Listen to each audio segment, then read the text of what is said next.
A tip involving two taxpayer-funded loans took us to Darlington, South Carolina. City Councilwoman and her son both benefited from tens of thousands of dollars from Paycheck Protection Program loans. Our chief investigator, Jody Barr, set out to figure out whether this elected official truly owned a business with paychecks to protect. That's tonight's Politicians Payout as a Queen City News investigation. So this is the big boy here. This is the granddad. This is what we call a Dixie. Well, you from the South. Dixie chopper. Cisco Reed's still enjoying the fruits of his PPP loan. 50-inch zero turn. 7 years ago, Reed started Elaine's Son Lawn Care, an after work and weekend gig he calls his side hustle.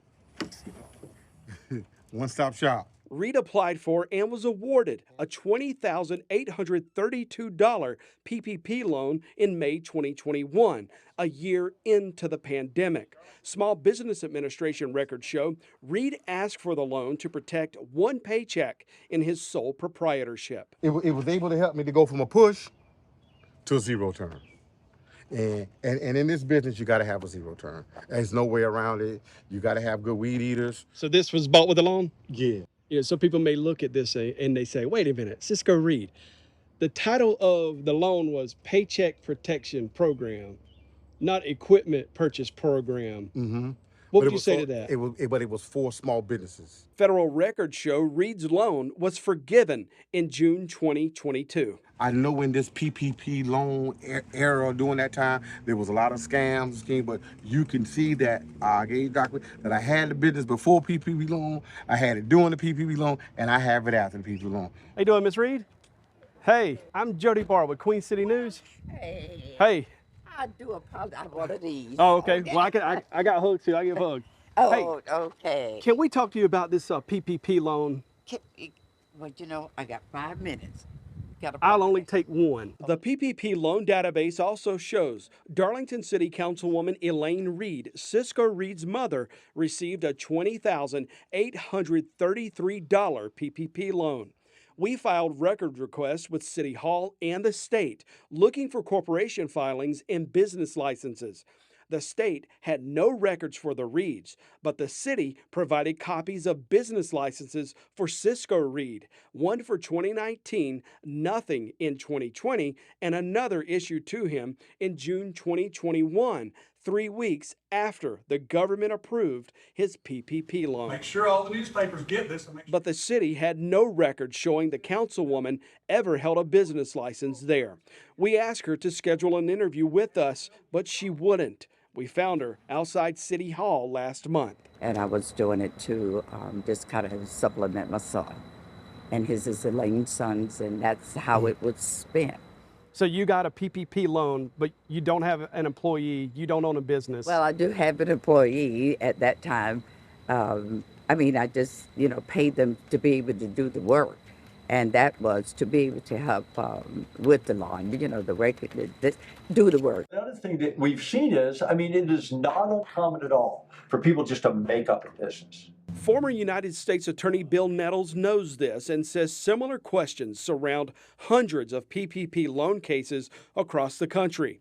He and his Carolina Whistleblowers law groups represented PPP loan fraudsters and the whistleblowers who've uncovered fraud, waste, and abuse against taxpayers. Where is the trouble when you talk about PPP loan fraud?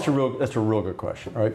The fraud in PPP loans is not in how the money was spent, basically. The fraud is in the application for the loan or the application for the forgiveness from the loan. Either exaggerating in the application for the loan or exaggerating in the application for forgiveness or just outright lying. And when you see that, that is fraud. I did not even expect to get it. I was surprised. But if you don't have a business to support applying, did you fill out the loan paperwork? Yeah. And did you certify on there that you had a business and that you were in business? But I was doing it because I worked with my son. The loan, she says, was to pay 2 men who work for her around her home. The PPP loan database shows the councilwoman listed her business type as self-employed individuals with 1 employee. She reported her business classification as lawn and garden tractor and home loan and garden equipment manufacturing, a business that she listed existing more than 2 years. But the public database does not show the business name. It seems as though if there's not a business in your name and then you got a PPP I loan, understand. that may be a problem. Do you agree? Well, I'll just have to deal with the council because you got a bug on you. Thank you. I appreciate it. I didn't even know he had applied. Didn't have a clue. And then we were saying, I mean, it was just so much mixed up. You think stuff. y'all might have had 1 loan too many? For real. So as far as what you want to know, I don't know if it's just to what. I mean, what we want to know is did you get a loan? Did you get almost 21,000? It's public knowledge. I got Right. a loan. But is it something you should have gotten, should have had, Well, see, given the fact that you don't own a business? Exactly. If that's what you want to do, according to whatever, maybe not. I just filled the paperwork. I was given that. Who and gave it thank to the you? Lord, you know. Who gave you the application or told you about it? Oh, I got that. Gosh, there was so many of that around, I don't even remember them.